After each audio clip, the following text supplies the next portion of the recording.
Welcome to episode 85 of the Swampflix podcast. My name is Brandon Leday. And I'm James Cohn. And we are recording in James's apartment in Mid-City, New Orleans. And this is the podcast version of the movie review website, Swampflix. James, I've seen you socially a couple times since the last time we recorded. Which doesn't happen normally. No. What did we do? We went to that screening of In Fabric where that lady shushed us for laughing.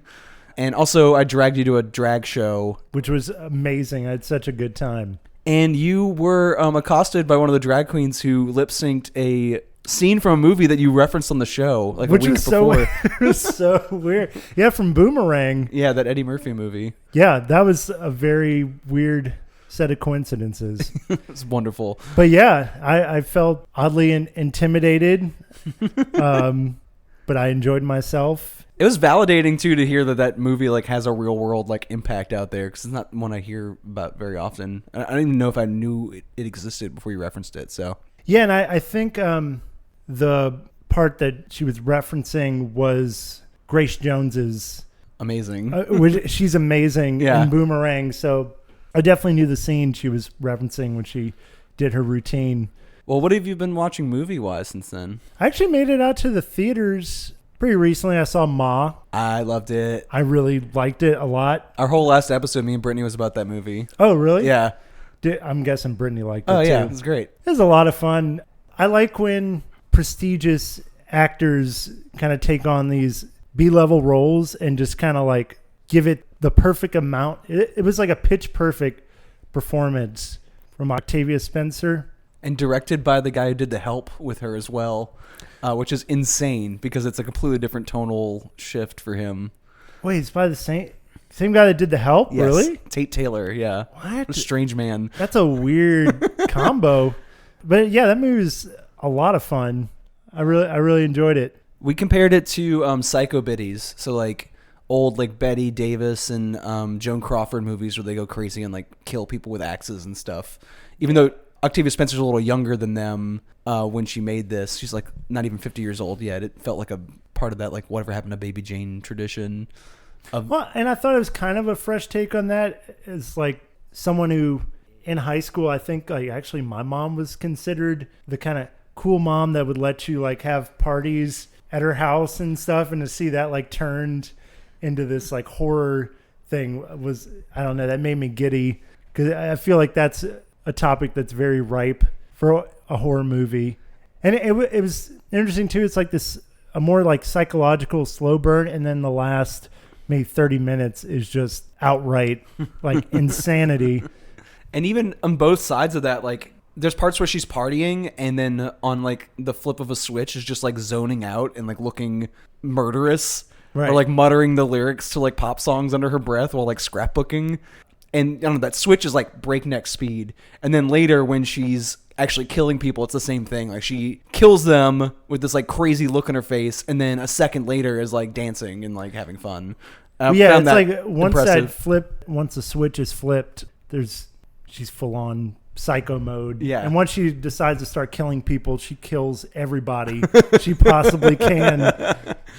So yeah, I had a lot of fun. It was fun seeing in the theaters. Like I could tell everybody was enjoying it too. Oh yeah, a lot of vocal reactions. So yeah, that was really good. What else did I watch? This morning I watched Border. I think it came out last year.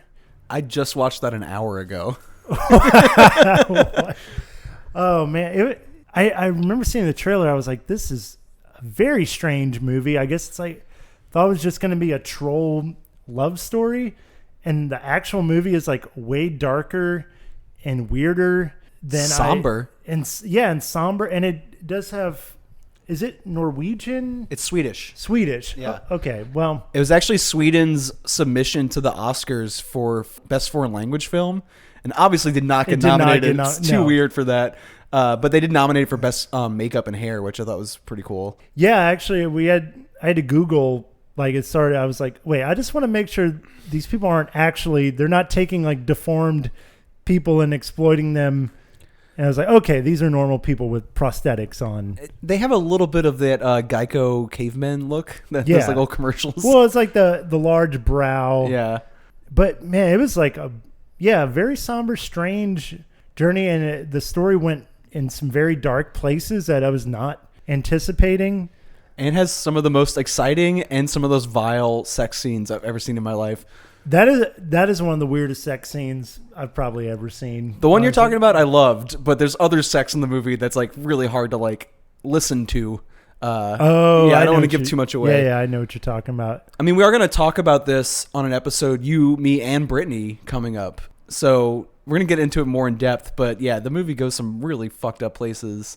Yeah, I did enjoy it. I just was kind of taken aback at how strange it was. I guess the last thing I'll just briefly mention is I have been getting more into this director, mostly from like, I guess the 70s and early 80s, Larry Cohen. Yeah. But especially this movie Bone I saw recently, which is kind of a social commentary, but it's wickedly funny.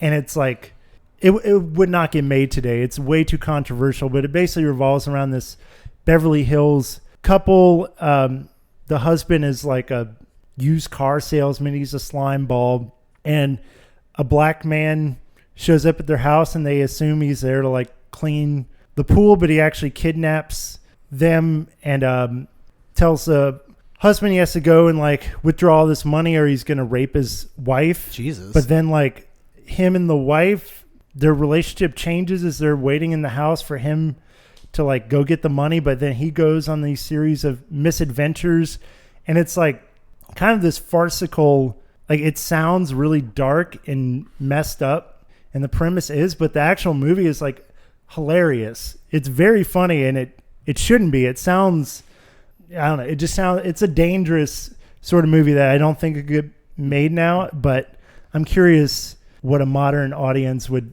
think of this movie. That might be why it's like not one of the ones that gets mentioned as often as like It's Alive or God Told Me To or Cue the Winged Serpent, you know. Yeah. Larry Cohen just died earlier this year, and I did not hear anyone like go to bat for Bone on those memorials. I've never even heard of that one. Yeah, I would maybe in a future episode, since he did pass away this year, it might be good to revisit some of his major works, and I would include this in there. I think it's a great movie. I mean, you're saying revisit. I don't know that I've seen enough of his movies at all. I know that later in life, he penned a lot of like major studio stuff like Phone Booth and like Cellular. He did, yeah. But I don't know that I've seen a lot of his like classic schlock stuff, even though that's like exactly the kind of movies I usually watch. I think you would love his style. It's like B-movie at its core, but like the dialogue is very clever.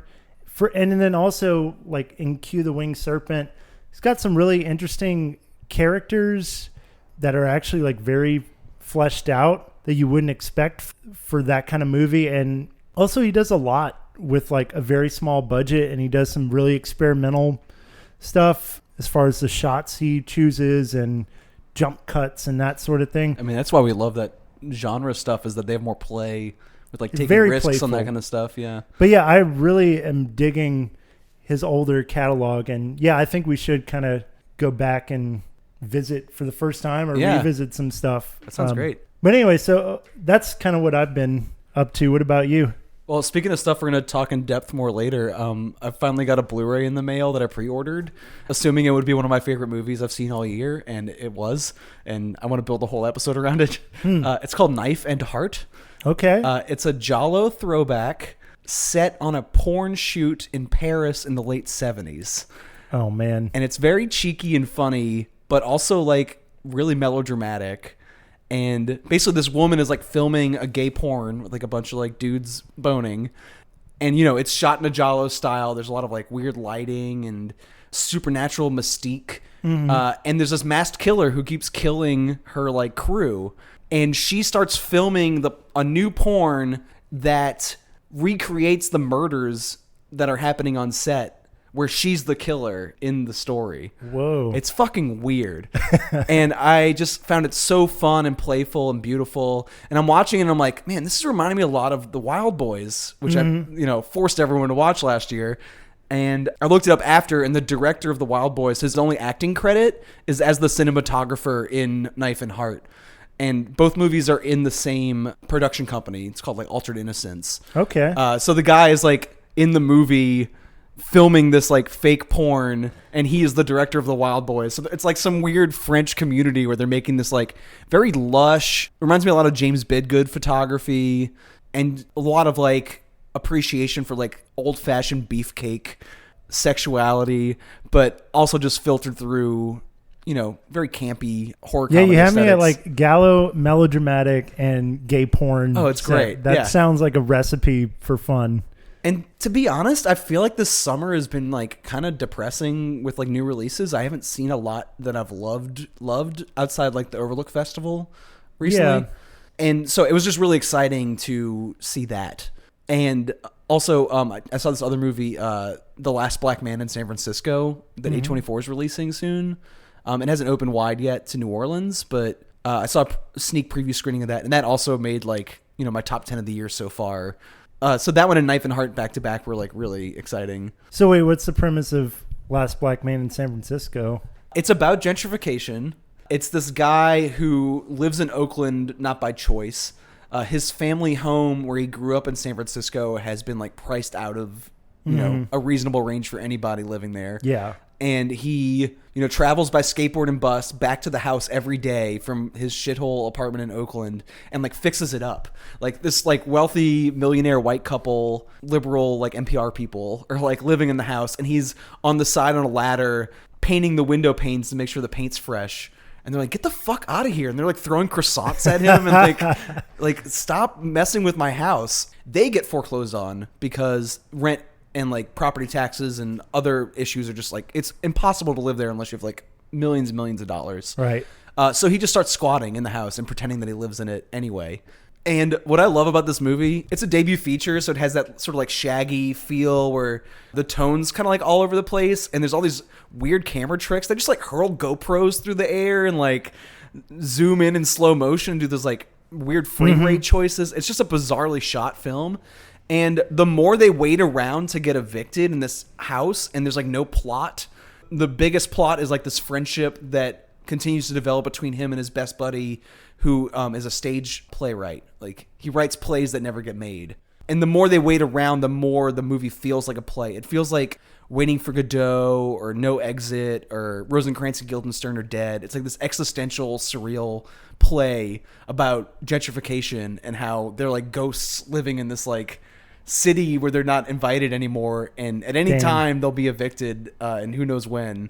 It's just a really fun. That sounds movie. good. Yeah. It'll probably be in New Orleans in the next week or so. So I would recommend seeing them on the big screen just because there hasn't been a lot of exciting stuff lately. Yeah, I was looking at some, you know, best movies of 2019 so far because we're about halfway through the year.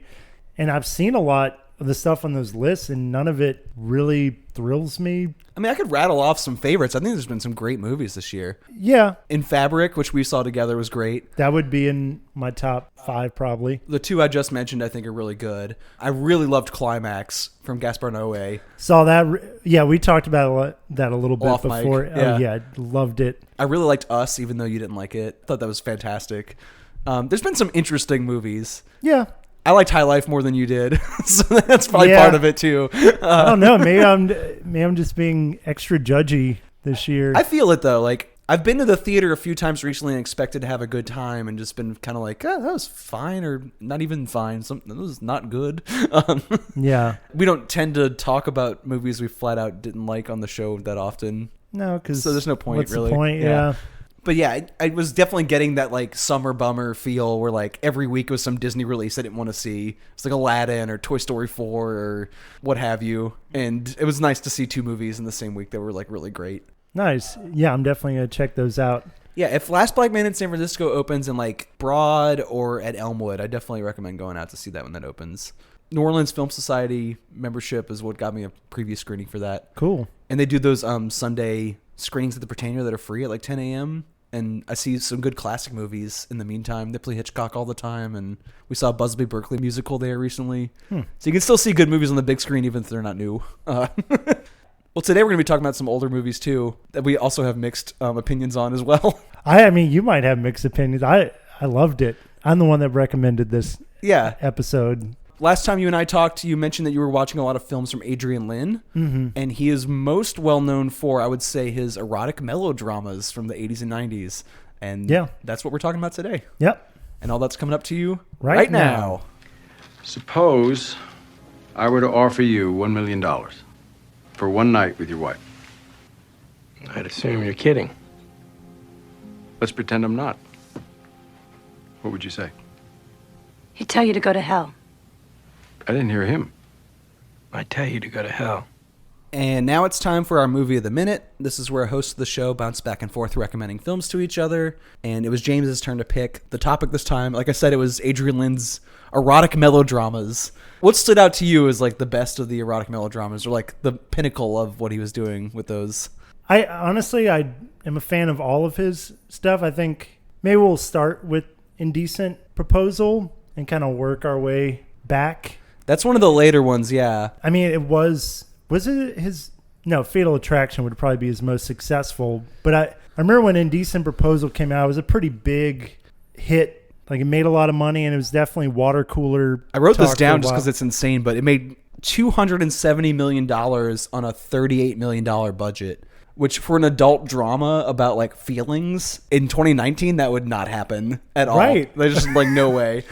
It was a different time, I guess. Yeah, I mean, we'll definitely get into this with his other movies, but this one in particular kind of has, I think, a hook that a lot of his best work has, where it's, what would you do if blank? He's like the Larry Cohen of of like dramas, because it's like a very specific premise, you know. When I think too, he's able to like capture the zeitgeist in a certain way, because with a movie like this, where if you don't know the premise, it's pretty straightforward. It's a couple that they're in love, but they've fallen on hard times during the recession.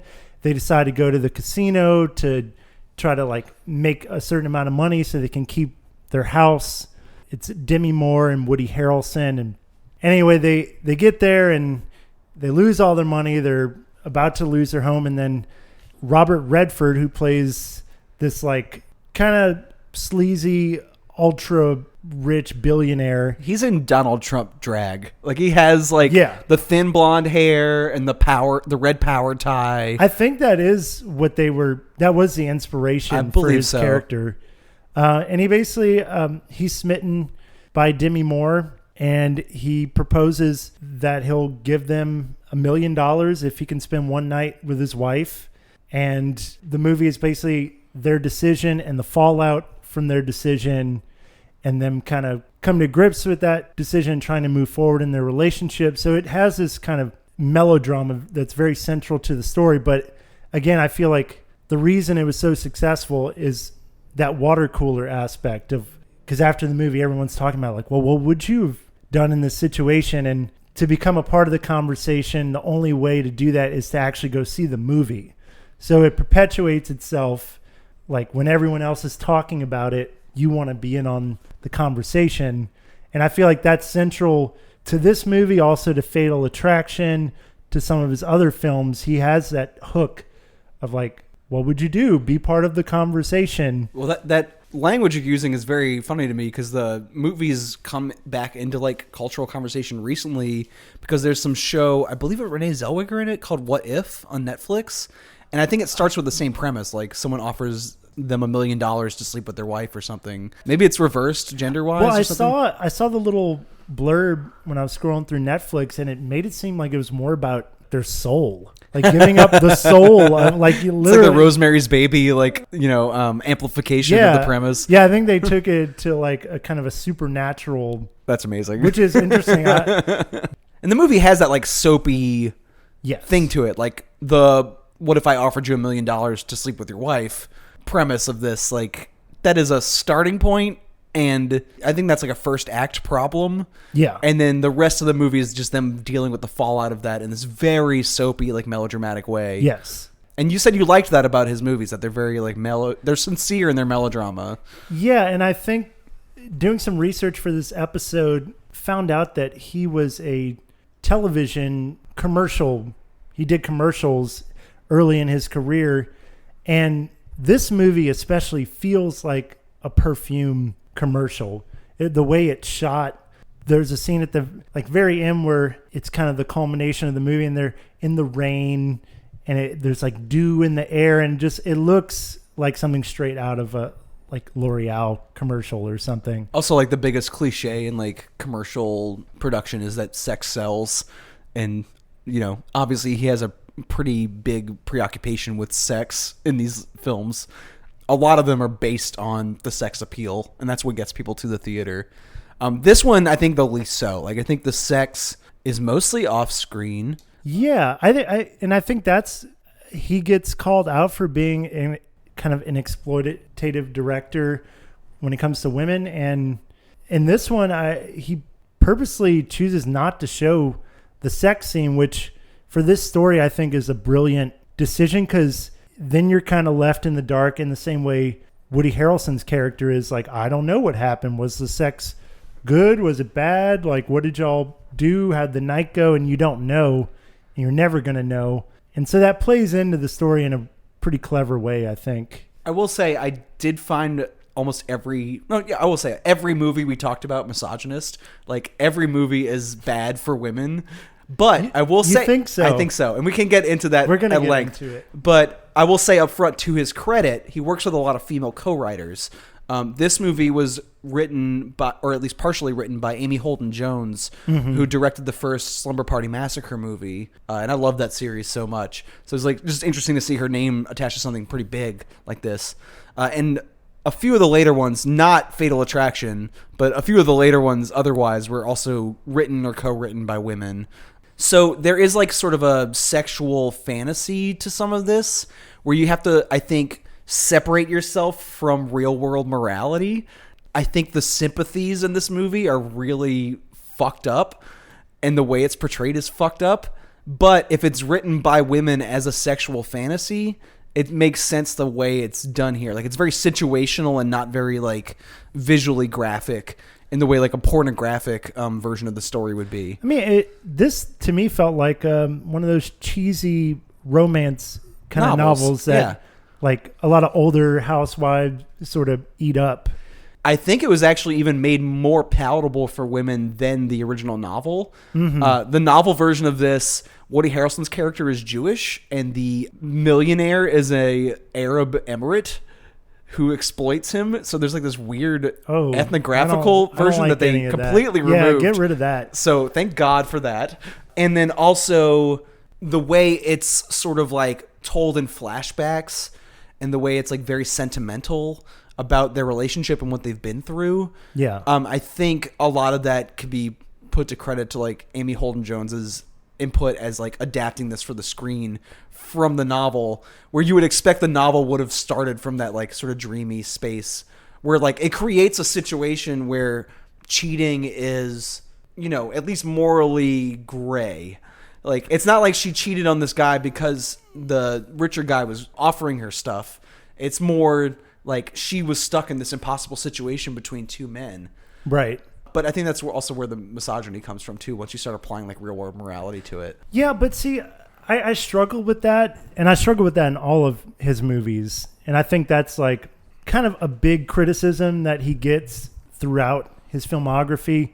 And in this one, I kept going back and forth because she is empowered in a sense, like, it is her decision. It is her body. Is it, though? She decides to do it. I mean, there's a coercion of the monetary incentive, but I don't know if that's that much different than how, a lot of people will say like, oh, well, prostitutes, they have agency and they're deciding to do what they want with their body. And then other people say like, well, when you have the monetary incentive, they don't have full agency. So I kind of struggle like, That's only the first issue. Is she empowered or not? The first issue is that this man who is better off than them, they are like so desperate. They are broke. They have no dollars. I think she's like taking back pennies and nickels from her tip at the diner. Yeah, that's really pathetic. So that's the first thing. There's like a financial exploitation to this.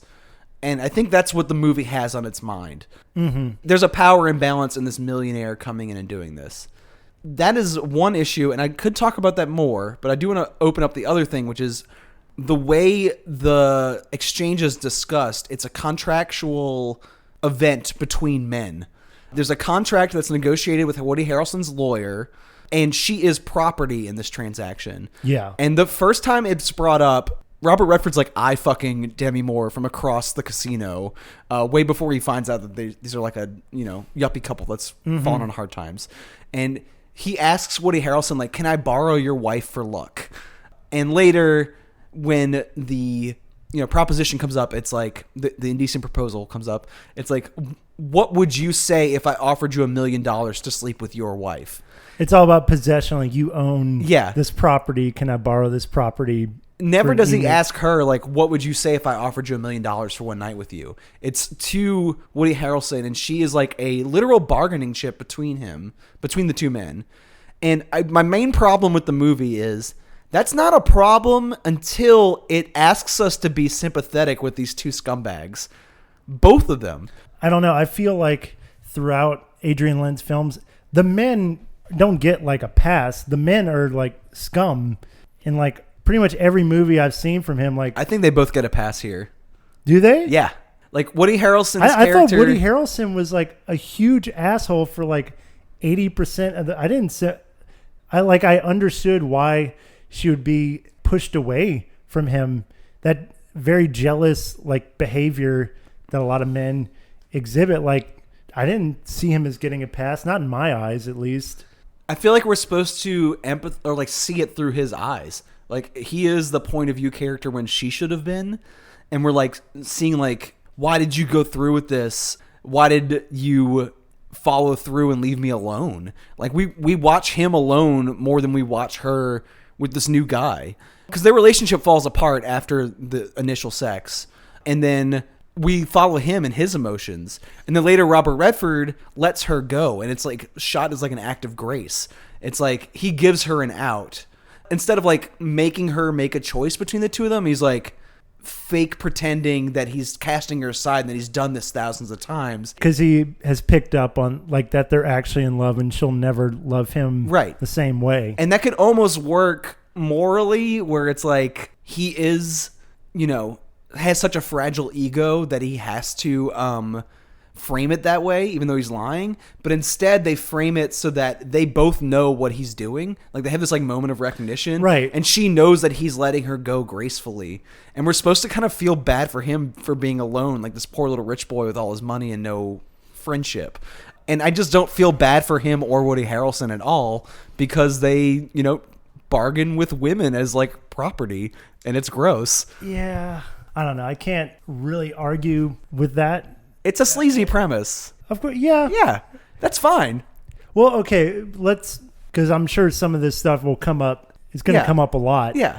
But putting that aside, just purely as like, I guess, the technical aspect, like none of these issues, just as a film, what did you think? I think it drags really hard, and it does not need to be as nearly as long as it is, which I could say about every single Adrian Lyne film we're going to talk about today. They're all a full 2 hours, and once the trigger is pulled on the like gun here, like once she has sex with Robert Redford, there's a lot of wallowing and like gazing out of windows and like alone time that does not hold my attention. That's part of melodrama, is those kind of scenes of just characters looking longingly out of windows. I mean, that's part of the genre, and it is tedious. I will agree with you in that, especially the one we'll talk about next, Fatal Attraction. I feel like the first 2/3 of that movie is like a perfect thriller, and then it just kind of goes off the rails. I think this one too, I think the first 45 minutes or so is super strong, and then it kind of drags out as it gets to its climax. I think that's a valid criticism. I don't want to be entirely negative either. Like, I didn't really enthusiastically enjoy any of these movies. Especially this one, I think, was my least favorite. But I do think that those like long stretches, those like melodramatic like reflections on things that we've done and things we could have done better, they do leave a lot of room for weird shit to happen. One of my favorite things, and this actually really made me want to watch Jacob's Ladder, which we almost got to for this episode. We didn't quite fit the theme. But Woody Harrelson walks through Vegas after Demi Moore's already left and gone to this yacht, right? I know exactly And it's hell. Like, Vegas is so overwhelming on the sensory level. There's lights and sounds and fire everywhere. It's a nightmare. And he's sort of given up at a certain point. Like, he can't find her, and he's, like, sort of given up. And he trudges across this room where all these, like, gross gamblers are watching horse races on all these TV screens.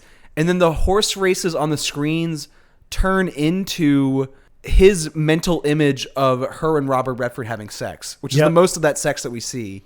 And it's fucking weird. It's like this eerie horror film intrusion into this movie. And he does that. Like, that's great. A thing he does. He just slips in, because he is like a commercial filmmaker, but I appreciate that he slips in very weird, subversive, and some of the shots he chooses and other choices are very strange. And yeah, that was like one of my favorite scenes from this whole movie. And speaking of hallucinations, there's also this weird obsession with hippos that for some reason pops up in the second half of the film.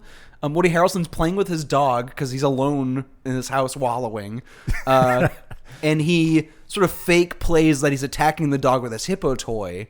And we see from the dog's point of view the hippo plushie and the dog's hallucination of a hippo in the wildlife for no discernible reason.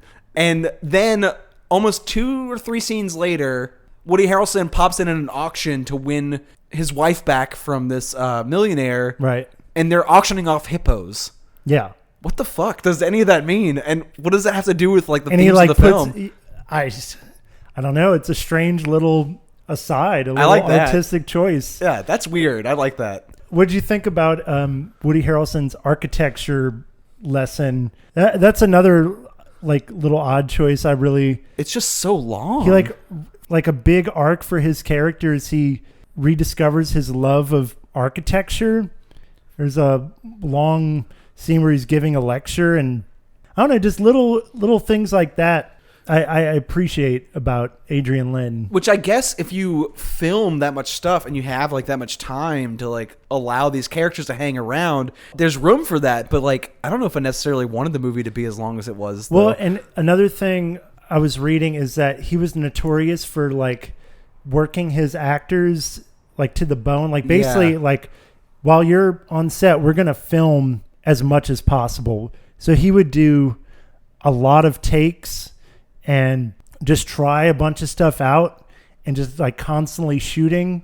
And so that's the vibe I get from some of these longer passages where he's like, he has a ton of footage and he's trying to like make it work or like fit it in. Yeah, I listened to a recent episode of Switchblade Sisters, and they were talking about this movie Unfaithful he did. Yeah. Have you seen that one with I haven't Diane seen Keaton? that. Diane Lane. Oh, Diane Lane. Sorry. And yeah, she didn't work for almost 2 years after that filming because he would shoot these like passionate sex scenes for hours and hours and hours. Yeah. And like she was just like, I broke. Like I couldn't work. I was physically and emotionally tired for 2 years. Then that doesn't actually sound cool. It sounds like an asshole. Well, so we'll get into that because that's an interesting aspect. So his relationship with his female actors in the beginning of his career with Kim Basinger in 9.5 Weeks, there was all this stuff written about how kind of the same thing with Diane Lane. She just was pushed to her brink, and he was like telling Mickey Rourke to like basically like be mean to her and like manipulating his actors to like get a better performance. Which when you're filming sex scenes is a form of sexual assault. It's fucked really. up. Yeah. So he kind of got that reputation, but then like Glenn Close said like he was a joy to work with. Like I had no issues. He brought out, so he's kind of had conflicting. I think some female actresses like they just pushed him too far or crossed the line, and others swear he's like a warm, kind person. So it's hard to like get a sense of what is this dude really like. Like I don't know. And I will say across these films, I think the female collaborators he has are like what I find most interesting about the movies.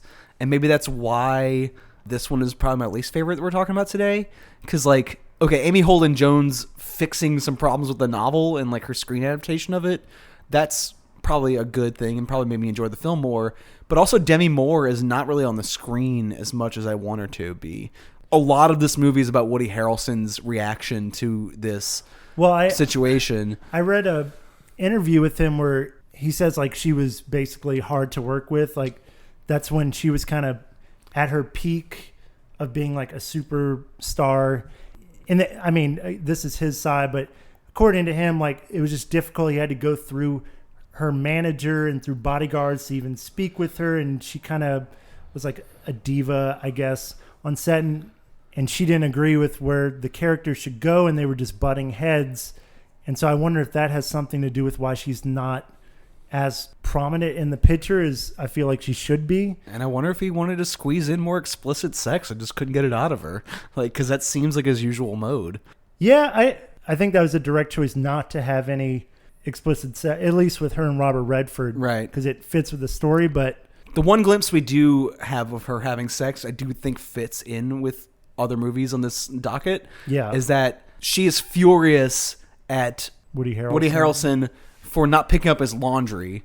Yeah. And throws socks at his head and is like borderline physically abusive, like kind of slapping him physically, and then they fuck on the floor. And then later... I thought it was made pretty clear it was like a bit, though. It was hard to tell. Yeah. And then later when she comes back from this tryst on the yacht, they are initially kind of angry at each other when they first like lock eyes, and then she and Woody Harrelson have sex. So they're kind of like turned on by this, you know, impossible situation they've been put in. It's only later when he starts asking her questions like, did you enjoy it? And is like trying to push her to say that she did or did not enjoy it. Which I don't know what he wants. Like, does he want her to say, no, I hated it. I had terrible sex and it was awful. Well, and that's the thing with the premise of there's no good way that could go. Right. Like, you still had sex with someone else and, okay, the sex was terrible. Well, what does it matter if the sex was good or not? And the problems in the relationship is that they don't talk about it, and like communication has just been cut off. She's like, we'll never mention this again. And that is their downfall. Yeah, that's not a good way to... Not mentioning it leads him to dwell on it. Like, they should process it through therapy, really, together. But instead, we have him, like, boiling over and just like, did you enjoy it? And it's like, he becomes physically abusive the way that like, laundry bit was. True. So, I don't know. Those moments of sex are interesting, and they're messy and weird and, like, hard to read, which I think feeds into... you know, how he always shoots sex. Adrian Lyne always shoots sex in this, like, really weird, sloppy way.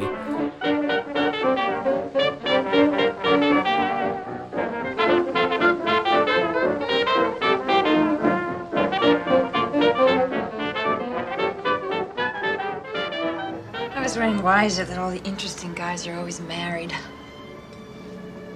Well, maybe that's why you find them interesting, the fact you can't have them. Well, speaking of sloppy sexuality and really specific premises, I guess we should get into the next Adrian Lyne film, which you picked to watch, which was 1987's Fatal Attraction. Yes. What happens in that movie? Oh, we all know. I mean, we all know what happens in that movie. A guy played by Michael Douglas. He's got a happy family, a wonderful... The child actor is so cute in this movie. It plays his daughter. Yeah. Right? I don't know why I even... Her name's Ellen, but she does have sort of like a, you know, tomboyish appearance. Well, anyway, he's got the like perfect life, and he decides while his family's out of town for the weekend, he's going to have an affair with this really kind of fierce, powerful career woman played by Glenn Close. And initially they kind of set boundaries like, okay, this is like a one-time deal. We're going to have fun and we're adults. We can move on, but she does not go with that, and she becomes very manipulative, very possessive, starts stalking him, starts calling constantly, and the movie is basically an escalation of her obsession with him, and then it turns into a straight-up horror movie right at the end. And this is kind of like a genre of Michael Douglas films. Like, he has this other movie, Disclosure, where like he sleeps with a woman who's more powerful than him at the office, and she like makes his life a living hell. Yeah. Basic Instinct, he's in that as well. I get these two titles mixed up all the time. There's something about Michael Douglas. He's really good at playing this like kind of smarmy asshole that you might not like him, but he is the protagonist, and you still like kind of empathize with him. He has this quality about him where he's likable, but also a complete asshole. And why is he so sexualized in all these films? I think he was the sex icon. It's very odd. And this is a man who casually said in an interview that he might have gotten throat cancer from eating out his wife too often, which is hilarious. He was joking, right? I don't think he was, because really? I think you can get throat cancer from like HPV, and he was just sort of like married to Catherine Zeta-Jones. Yeah. Oh, what a what? He basically like bought himself a younger wife because he's a rich Hollywood man, and they do that all the time. I mean, and come on, he's got some charisma. And then he orally serviced her so often that he got throat cancer, which it's a theory. And Glenn Close as well, like she also, her highest recognized role besides this maybe is like Dangerous Liaisons, right? Where she also plays like a highly sexualized character. And these are two people that I think are really good actors, but not necessarily the first people you would think of as like heartthrob, like sex symbols. Well, especially Glenn Close. I don't think anyone would consider her a sex icon. Like, even if she might have played some of these roles, I thought her performance was like really, really interesting in that, like, she's obviously very sexual in this movie, but she's not like one of these bombshell starlets. Like, she has like kind of a rougher look that I think works for this particular performance. But I think she is an interesting choice cast-wise. I think Michael Douglas is just... He's just there. He's there. He's doing the what Wall he does. Street asshole. Like, he's a rich guy who thinks he can get whatever he wants, and he's perfect for that role. But she's an interesting choice, and honestly, like, she looks kind of scary. You know, like throughout this film, like at one point she's full Cruella de Vil, which she would eventually play. But yeah, I think an interesting casting choice for her. Like I was saying earlier, Adrian Lyne's like biggest pleasures to me are like what he brings with his like female collaborators. And there are no women co-writers in this film, but I do think Glenn Close herself like elevates the material in this like really interesting way.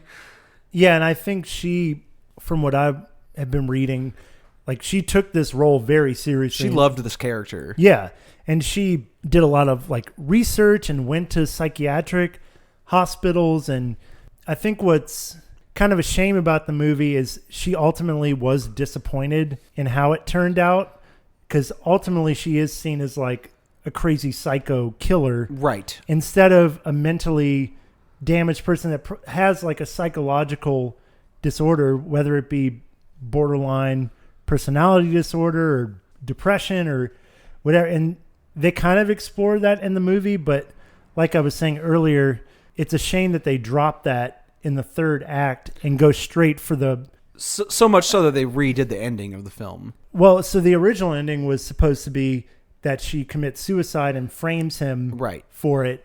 But then I guess they did it with test audiences, and American audiences were craving a more traditional... They wanted to see her punished, and they gave her like a full Norman Bates kind of like stabbing in the shower death. Like she goes to kill Michael Douglas's wife in their bathroom, and then she gets shot in, I believe, in the head or the heart. I can't remember. And Close said in an interview, like, there's a part in that scene where she's like stabbing herself.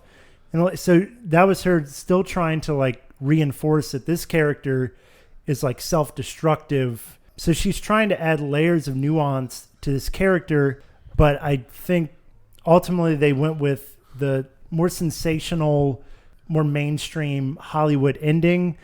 And that's why I was saying before that I feel like the first 2/3 of this movie really are thrilling, like a top-notch thriller. And then it turns into kind of just a by-the-numbers horror stalker flick, and that's what is kind of disappointing about it to me. It's at least more interesting than Indecent Proposal to me, because that's the genre I would more often watch, maybe. Right. I will say it's still hard morally to figure out what the movie's trying to say.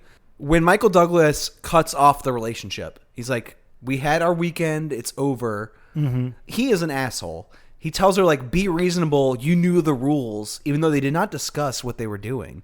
He just sort of believed he could waltz in. You don't think it was kind of implied in their conversation over dinner? That's what he is saying.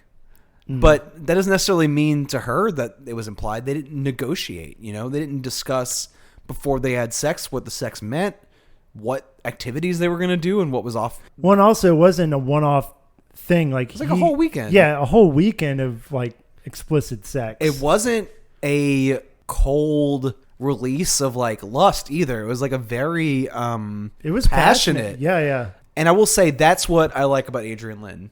His sex scenes are fucking weird and I almost want to say inhuman. Like, no one acts like this. There's a scene where they're fucking on the sink and they just start rubbing cold sink water on each other's faces while they're doing it. And there's another scene where he like lifts her up and is like waddling with his pants around his legs. People do not fuck like this. This is not human behavior. Well, and to your point, I also think like the blocking, for instance, in the scene in the elevator, there's a lot of... The world's slowest elevator where she the blows slowest, him. And the overhead shots, and it's done in a very strange way. And that's kind of what we were talking about with Indecent Proposal, adding in these little flourishes of weirdness. And there are others in the film, and I think what's interesting is that this is not recognizable human sexuality at all. But there is sort of like an illogical aspect to lust and to like breaking marital rules and things like that. It's against logic, and humanity and societal like norms sort of slip away in those moments. I don't think he nails what he's doing, but I do like that he breaks down these like barriers of like how a human being acts. I read something where they were asking him about sex scenes, and he said he always found that like sex scenes in bed were boring. Yeah. So he likes to stage sex scenes on the sink, on the kitchen counter, in the elevator. And there's a way to fuck on a sink and have it be undignified, but not have people reaching behind them while they're in the middle of like ecstasy and grabbing like a little palm full of sink water and then rubbing it on their partner's face while they're like going at it. It doesn't make any sense. And it's so weird. And I find that stuff fascinating just because it's like so inhuman. I think maybe that's what was missing from Indecent Proposal for me, was like just the weird sex. Because these other two movies that we're talking about have like really weird, uncomfortable. Well, especially 9.5 weeks. Yeah. Very weird sex. But okay, so after this like sexual tryst, they both react in two horrible ways. He is very callous and is like, well, this is over, and we had agreed, like you said, implied that it would be over now and we're done. Right. And she's like, you can't just throw people away like this after you use them. It's wrong. Like, she has a point. Like, he is a spoiled, rich toddler boy who thinks he can fuck a secretary, or I don't remember what her position at the job is. They're just in the same company. I believe he's above her in the company, though. Yeah. So he's like fucking an inferior person in the like chain of command at the office. There's a power imbalance there, and just leaving her. And while he is off living in this like fulfilled married life with a child where they have like rabbits on a farm and like this like cottage house, she is so bored and alone and sad and just flipping a lamp on and off and staring at the wall with nothing to do. Yeah. And obsessing over like what happened. And listening to Madame Butterfly. And, yes. Oof. So that is bad on him. But the movie more, I think, like you were saying earlier, demonizes her. Because as soon as he says this is over, she slits her wrists and is like, I'm going to die today because I cannot live without you. I mean, that's starting at 11. She deals with everything at this like operatic height, and basically systematically ruins his life and like threatens his wife and daughter for the rest of the film because of it. But see, again, like up until a certain point, it feels like a very real exploration of like severe bipolar or manic depressive, or it's never quite clear exactly what but she has some psychological, like she needs help, and the like suicide attempt is very manipulative, but that's not outside of the realm of what someone with that disorder would do. Yeah, but I think the film, but at some point it shifts sympathies. It shifts. Yeah. And she crosses the line where she is the villain all of a sudden and he's not. And that's the problem with Indecent Proposal too. Like, we're supposed to sympathize. I think in that movie we're supposed to sympathize with everybody. Yeah. Like, we're supposed to sympathize with both the men and the woman. And in here we're supposed to sympathize with the man more than the woman. Well, I think, and also in Indecent Proposal, you're supposed to sympathize with Robert Redford. Right. Like, he's trying to create sympathy for all of his characters. In this one, it's a little more black and white of like Michael Douglas is protagonist, and at some point she shifts to like full on. In none of these movies should we sympathize with the man. They're in a position of power and they're fucking with these people's lives for pleasure and they're just moving on, and it's not good. Like, they need to be punished for their transgressions, damn it. So would you have preferred the original ending? Oh, for sure. I don't think it fixes the problems of the film, but one of my favorite aspects of Fatal Attraction is that it brings in Madame Butterfly as this motif, and it takes like the soap opera aspect of the work, like literally, where they have this sort of connection where they both love this particular opera for two different reasons in their past. And besides their like instant hormonal, like I need to fuck you connection, that is their other connection, is that they love the opera. Mm-hmm. And there's this sort of like grand tragedy to her mental illness, as you're sort of framing it. And she framed it when she was conveying the character. Right. That naturally plays out with this Madame Butterfly ending where she basically commits seppuku in the last scene and slits her own throat. And that makes sense, I think, more with the story the movie's telling, where I think by having her killed for like ruining this home life and like get that bitch response shows a very ugly impulse from the American viewing audience. But see, yeah, exactly. I almost judged American mainstream audiences more than I do Adrian Lyne, because he wanted the original ending. I think the studio they said like, this is what audiences want. That says something about American audiences. We don't know what the contract was between like Final Cut between the director and the studio here. Right. And that's a very big deal with contract negotiations with artists now. If you work for somebody like Warner Brothers, obviously royalties and like money, that matters a lot, but like Final Cut means a big deal with whether or not you're making art or product. Yeah, that's like someone like, David Lynch that has given up trying to do mainstream and just wants Final Cut. He wants to like make the movie he wants to make. Right. And I respect that. And he makes terrible movies now. He hasn't made a movie in forever. I rewatched Blue Velvet the other day, and it's fantastic. A classic. Yeah, I'm not an Inland Empire or Twin Peaks: The Return. Gets too weird. I'm not into that. But I don't think Adrian Lyne is that kind of director. He's a workman. He's a studio in the mainstream big Hollywood, and so I think he just went with what the studio wanted. I think it's kind of a shame, but you can watch the alternative ending on YouTube. Yeah, and it actually does not end exactly how I watched it, because he actually does get away with it, because he has a recording that she's made for him and he presents it to the police, and it basically lets him off the hook anyway. Him. Yeah, really what would have been the best ending is the suicide. He gets framed and he goes to jail for some period of time. That's why I borrowed the DVD from the library instead of like watching it on Netflix, is because it included that extra ending. But the difference, I think, is that the wife is the one that hears the exonerating evidence. She finds the cassette tape that like sets him free, and she listens to it. And I don't think what's happening in that scene is entirely him getting off the hook. I think she's also hearing the pain of this person who's been like used by her husband, right, for like to what him was a simple pleasure and like a brief tryst, to her had a much bigger like emotional import. Right. And I think the wife sort of recognizes that like he's not a good guy in this situation.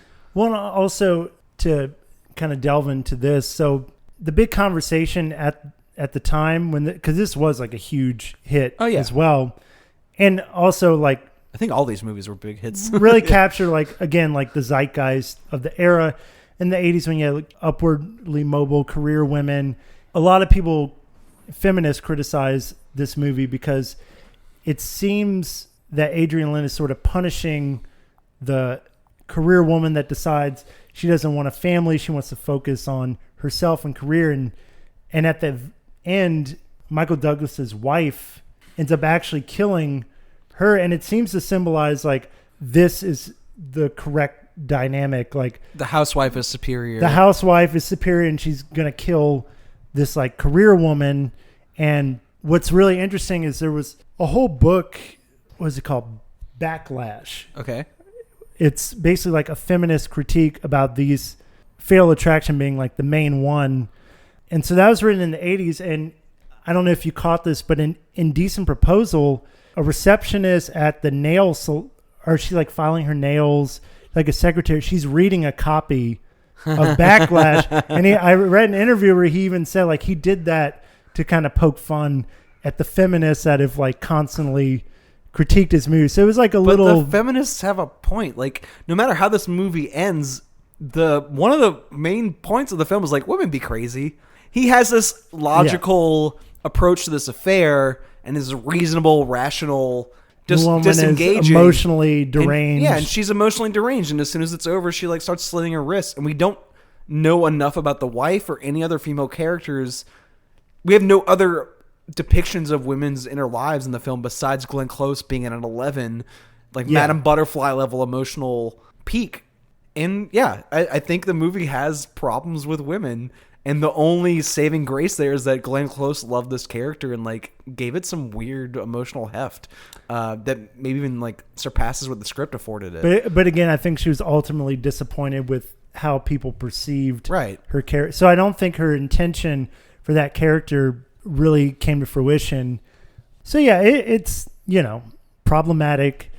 As they say, I don't have a problem with problematic art. Like, most of my favorite art's problematic. I just think it's worth discussing the moral, like, implications of what the writing is saying about the characters. Well, the last thing I'll say about the moral implications and what really bothered me in regards to Michael Douglas's character is the aspect of her being pregnant. So when he finds out that Glenn Close is pregnant with his child, is she though? Is she not? I don't know. I think she's making it up. I thought she was, but we don't really know. And women are like that, they'll just trap you with these pregnancies that you can't prove. Yeah, well, it's a fucked up movie, man.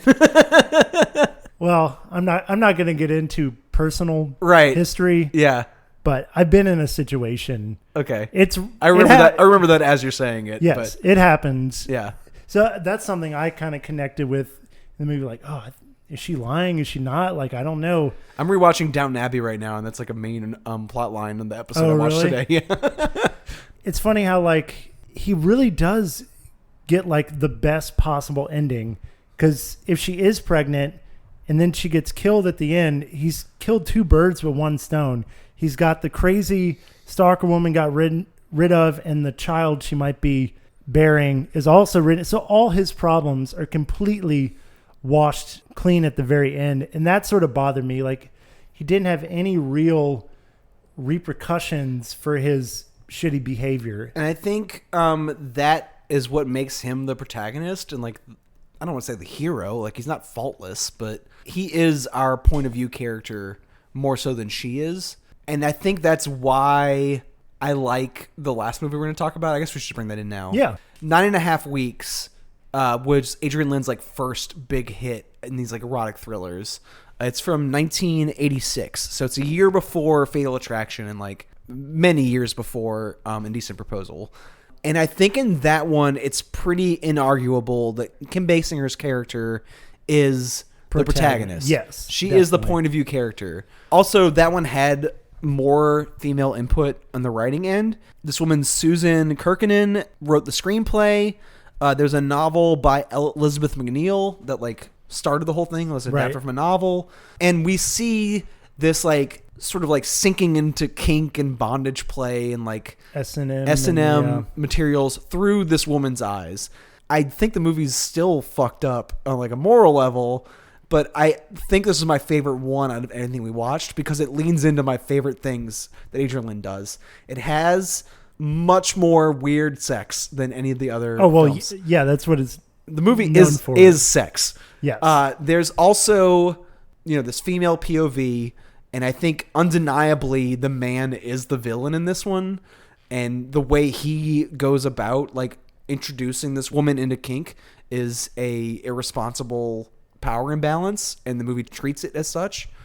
And then also there's just more weird touches. The hippo stuff and the what was the other weird thing we pointed out? I don't know, the screens turning into like hypothetical hallucinations in Indecent Proposal. In Fatal Attraction, there's the rabbit boiling scene is like really weirdly specific. And then there's also this shot of Michael Douglas in the park from his dog's point of view, which is like a really weird aside. Yeah. In 9.5 Weeks, we get kids farting the theme song to Jaws. Not really, but... And then we get this, like, flower delivery guy who dances oddly. That was definitely my the strangest like little side that? character. One of the side characters tells a anecdote about this guy who paints paintings with his butthole. Like he sticks the paintbrush up his butt and then like paints with it. It has nothing to do with the plot or anything else. Well, I actually thought that was a critique because she does work for like an art gallery. So it seemed like a critique of like modern art. Yeah. Kind of, they're just painting with their assholes. It's a very specific detail that gets a lot of airtime though. Yeah. Okay. But I still think 9.5 Weeks is just as like morally irresponsible as these other two films as a fantasy, because it is the precursor to 50 Shades of Grey in that it just misunderstands kink dynamics to like a very irresponsible degree as soon as you apply like real world logic to it. Just like in 50 Shades of Grey, we have this woman, Kim Basinger, who is introduced to kink. There's a power imbalance where this guy is more experienced than her. He's played by Mickey Rourke when Mickey Rourke was still like relatively attractive. He was like a handsome young man. Yeah. And he just starts doing things to her without negotiating what they're going to do before they start. When it starts very subtle too. Like that's one thing I kind of like is the progression, like the subtle power dynamics and the way he exploits it, and then it just escalates. I'm going to put a light blindfold on you and trickle a cube of ice from my cocktail glass down your body, and you're going to feel that sensation and not know what it is because you're blindfolded. That's the start. And then later he has her crawling around on all floors and he's like throwing money at her and like fucking her in these like dirty stairwells, and I don't know, it gets gross. But there's like a fantasy to this where like negotiation of what you're going to do in bed is not necessary. In real life, that is 100% necessary.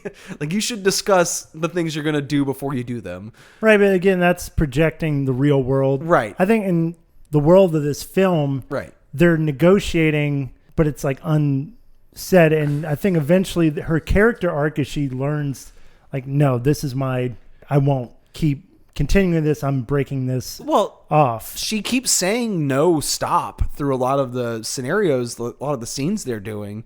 And he continues on. He's like, oh, you like it. And yeah, he's like challenging her boundaries, and that's supposed to be sexy when in real life that is assault. It works for the movie, I think. And what I like about the movie is that it has the most like weird sex, that like sink water sex from Fatal Attraction. This movie's just like teeming with that. Yeah. And it's really fun to watch. And I'm all for more sex in movies. Like I want all movies to like acknowledge that the only two interesting things about life are sex and death, and that is it. We are so boring as a creature besides those two things. And I like that the movie does that, but it also sort of romanticizes this like poor little rich boy who can't like open up about his feelings and like hides them away and basically abuses her. Like he isolates her from her friends and only wants to do what he wants to do and doesn't really ask her what she's interested in. I think another way it misunderstands kink is that this is kind of controversial. I don't know if this is something I should say. Say it. Okay. I think with kink scenarios, what usually happens, this is not all the time, but usually what happens is there's a play, like a transgressive play with power dynamics. So like someone who has more power, like him, he's this like rich Wall Street asshole who seduces this like, you know, assistant at an art gallery. She's kind of like low on the rung of power. Usually the rich Wall Street guy, the way he would get off is by having her do things to him. You know what I'm saying? Like he would be the bottom in these scenarios. Well, because it's like subverting the yeah, power. that is where the titillation comes from, is like subverting their power dynamic. And that's what a lot of like kink scenarios work out as.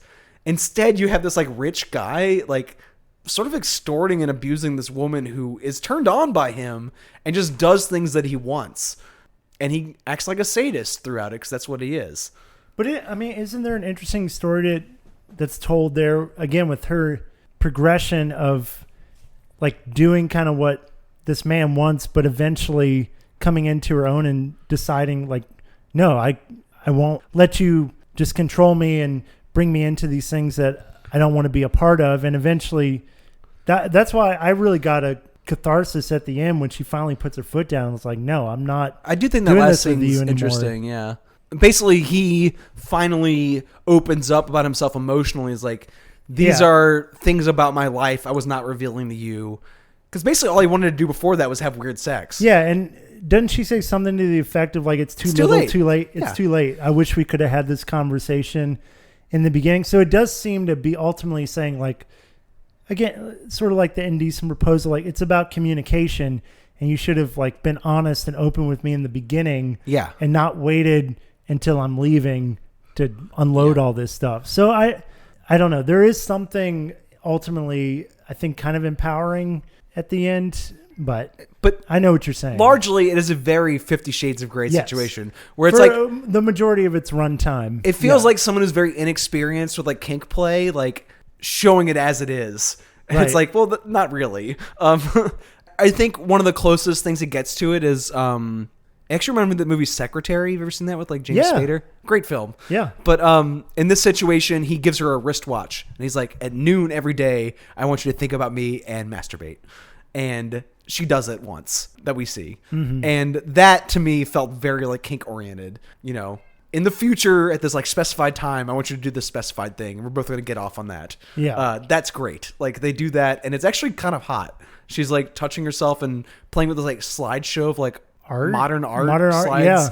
And it's kind of like the movie working at its best. The rest of the sex scenes are just so fucking weird. Like, there's a scene where she cross-dresses as a man and they have sex in this nasty stairwell because people mistake them for, like, homosexuals and try to jump them. No, they fight them all and, like, beat up these homophobes. That was a weird little aside. I like that feels like weird erotica someone would write. Like, it's so illogical to, like, human behavior and, like, how the world would seek out, but it feels like someone like writing an erotic story. Like, this turns me on for whatever reason. Yeah. And I like when stuff like that shines through and like doesn't get edited out. And the food stuff, which I think, there's like a splashing sequence where he like blindfolds her and just rubs food all over. Food, and it's not just like strawberries and whipped cream. It's like jalapeno peppers. That was not a erotic scene to me. I can almost do the same thing with that sink water scene in Fatal Attraction where it's like they're drunk on lust and that's why they're acting irrationally. Like their sex is not hot in like a traditional way here. They're just drawn to each other and just doing weird whatever shit they to do. each other's bodies. Well, okay, so one thing I was kind of thinking with these movies is we're calling them like erotic thrillers or melodramas. But ultimately I feel like throughout all of his movies, even including, stuff like Unfaithful and Jacob's Ladder, and it feels more like he is about relationships and relationship dynamics and obviously sexuality too, but I don't know if I would classify his movies as like erotic in that way, like, because they're not super sexy to me. This is an extremely eroticized film, though. Out of all three of them, this one specifically. Yeah, okay, I'll give you this one, but as a whole, like, it feels like more relationship oriented, and the dynamics between people is kind of what he constantly goes back to for his like source of material. I also think coming from advertising and doing commercials, he has an eye for kind of, I don't want to say exploitation, but it's like it's titillation. I mean, titillation and objectification. So I think he gets that from the advertising, and it does come through in a lot of his films. And I think that's why it can seem like he's maybe misogynistic or leering of the female body. But I really think his core thing he's always trying to get at is relationship dynamics. Well, I think this one is the most honest film. Like, he is very interested in the sex dynamics. When you remove the sex from that situation, what you get from him is this like very gendered dichotomy where like men are like this, women are like that. Here's why they can't make that work. And I'm not that interested in that because it's really not true. And it feels very old school, conventional. We've come to this point in 2019 where like men, as you want to define them personally, are on a spectrum here. Women, as you want to define them personally, are on a spectrum over here. where that individual specimen on whatever their personal spectrum are interact. Like, it's so much more nuanced now. Yeah. Where I feel like, but when he was making these in the 80s and the 90s, they were like way more black and white. Yeah. And like I kept saying, these are like fantasy films and they're very like hypothetical films. And once you start like approaching them with like a real world like scenario in your head, you're like, this is so fucked up. This is just not right. I always struggle with trying to apply modern standards to some of these older films because it's just not going to connect in the same way. It's a good sign that we've moved on from this. Right. But I think that it's funny that his earliest film in this like series that we've sort of sketched out is his most honest about what he's actually interested in. All the weird asides and like the offbeat sex and like the weird like just human interactions. 9.5 Weeks has more of that than the other two films. I don't think it's any more morally correct or more like human in any way. I think also 9.5 Weeks was a flop in the States. It did make a lot of money once it went unrated and it was released in, Europe and internationally, but it was a flop here. And then you get like he did Flashdance. Yeah. So he did Flashdance and Fatal Attraction. The biggest image from that is the sexual release of this woman doing a sort of striptease routine and releasing like a bucket of cold water on herself on like a stage. Right. And his like kind of defense of that was like, oh, she's empowered to, I think it's the same thing as like his defense of Indecent. He feels like he's empowering women and he is a feminist director, even if he's probably not by our modern standards. At the very least, he opened himself up to collaborating with women, and I think they brought in like an element of like female-oriented fantasies that I. But yeah, 9.5 Weeks feels like him at his most undiluted, and especially if you consider the unrated cut, that has more of Kim Basinger masturbating for her own pleasure, and it also has a scene of Mickey Rourke going down on her in a stairwell. That is cut out in the R-rated version. It's only shorter by a few minutes, and they mostly cut down the sex scenes, but a lot of what they cut down for the American release was female sexual pleasure. I watched the version on Netflix, which is the R-rated version. The only way to watch the unrated version legally was for me to buy a DVD of this movie that I only sort of like, so I didn't do that. But I did go onto a porn website that had the longer cut on it, and I streamed this on like a porn site, which is really where it belongs. And yeah, I rewatched all the sex scenes specifically, and most of what I noticed was cut out was like him between her legs, pleasuring her. And I don't know, it says just as much about like where the American public's mindset was sexually here as it did like when they wanted to see Glenn Close shot or like not see Demi Moore's pleasure with Robert Redford on the yacht. Yes, Adrian Lyne, I think, has a lot of problems with like deciding who is the moral center and like the POV character of his films. But I think it's just as much the fault of people who like made these movies successes. Like American audiences, he's a mainstream director and he's tapping into like modern at the time, like what the attitudes of the audience were. And I think they were hugely successful because they tapped into exactly what the zeitgeist of the time was. Why were straight people so scared of cunnilingus in the 80s? I don't have an answer for that. I don't know. It's not his fault. He filmed it. They just didn't let it get to the big screen.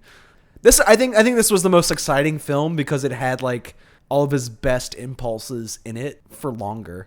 But I think, Indecent Proposal, I could see why you would single that out as like the most melodramatic and the most sincere out of any of the films here. Like in 9.5 Weeks, the moral conundrum at the center is saved for the end, where he's like, this is actually what I'm like and what my family's like. And she's like, it's too late. We didn't do that for the last 2 hours. The movie's over now. In Fatal Attraction, there's that moment where they have to negotiate that the relationship's over and cut off, and they both disagree on that. Yeah. Michael Douglas wants to leave and she wants to hang on. And after that is the fallout of that decision. But that's a very small chunk of the film, is them like saying like what did or did not happen between them, like what it meant emotionally and what it meant sexually. Mm-hmm. It's a very brief blip in the film. Indecent Proposal, actually, like all they do is discuss the dynamics of like the romance. So yeah, I think that one and 9.5 Weeks are at two opposite ends of the Adrian Lyne spectrum. Well, it's like levels of communication. Yeah. And maybe Indecent Proposal maybe over they're just constantly like talking through their relationship, minutia. Yeah. I don't know. I really, I guess in conclusion, I think the discussion we just had is exactly why I like Adrian Lyne. They're interesting to talk about. They're interesting to talk about, and they're dated in their, I guess, politics but I think he has like an interesting, I don't know, for like a mainstream director, I like his more weird tendencies, and I like the melodrama, and I like the what would you do in this situation, that kind of all of his movies seems like that's always where the initial idea comes from, is these like moral hypotheticals. I don't know, and he just turns out huge hits that seem to capture where the culture is at the moment. And yeah, so that's why I think he's kind of important to talk about. They're all too long. That's my main complaint about all of them. And if you shaved off like 30 minutes from each of them, even 9.5 weeks is long stretches where no one's fucking, and I'm like, what are we even doing here? Like, we know why we're here. This is basically like porn. Where's the porn? And I kind of want to know, like, what do you think we didn't discuss today? Because I know you watched more than these 3 films. Jacob's Ladder looked really interesting to me, and maybe we should revisit that. But are there any other like films from him that are like standouts? I mean, Unfaithful would have fit perfectly in this exact same. That's the Diane Lane film. Yeah, yeah. With Richard Gere and the Switchblade Sisters episode is really good on that. If you want to like listen to 2 people discuss it, yeah. Jacob's Ladder is kind of an outlier. Vietnam War flashback. Yeah, horror it's like film. a hallucinogenic flashback. I think you should watch that one. That's him at his absolute strangest, and it's none of the sexual stuff. He kind of takes that weird energy and puts it in a different sort of film, and I think it works incredibly well. So you should check that out. I was almost getting like Ken Russell vibes from definitely when I was reading about that. Yeah. But yeah, I think we touched on his major work. Okay. I mean, these 3 especially, I think, really sum up his career and the themes that he likes to touch on and his point of view. I'm going to be honest, I'm not super sold yet. I do think the 2 things I'm like most curious about now are like Jacob's Ladder and another 9.5 weeks. Like, why is there a sequel to 9.5 weeks that also has Mickey Rourke in it? Yeah, I was reading it. I'm curious about that. It's supposed to be like really bad. Why does it exist? That's why I don't know. And it came out like many, many years later. So weird. Too. So, yeah, I don't know. I'll have to save that for another day. Well, the next time you come back, we're going to be talking about Border. So there's going to be more weird sex discussion weird sex stuff with like weird moral issues like hanging in the air. And trolls. I do think these movies all tested my patience one at a time. But as a whole, like, I think it's an interesting topic. All right, good. And I was also like surprised to learn that they're not like well regarded by film nerd people at this time. No. Like Adrian Lyne, even though he has all these hits, like he's not like a well lauded. He's not. Yeah. Which kind of makes me like him even more. Yeah, it's kind of like, it's more of an underdog story now, even though he made millions of dollars off of each of these films when he made them. Maybe we'll come back around. Yeah. But we'll talk about Border in a couple weeks. And of course, every day on swampflix.com, there's a new post. Usually it's movie reviews. Every Thursday, it's what's playing in New Orleans this week. I will say the weekly podcast experiment has come to a close. So there will not be an episode till every other week from now on, maybe with some Lanyap episodes in between. Yeah. But it was too much. We tried. It did not work out. No one pays us to do this, so we have to work on our desk jobs in the meantime. Unfortunately. And we'll see y'all soon with more weird sex movies. Yay. Bye, everybody. Bye.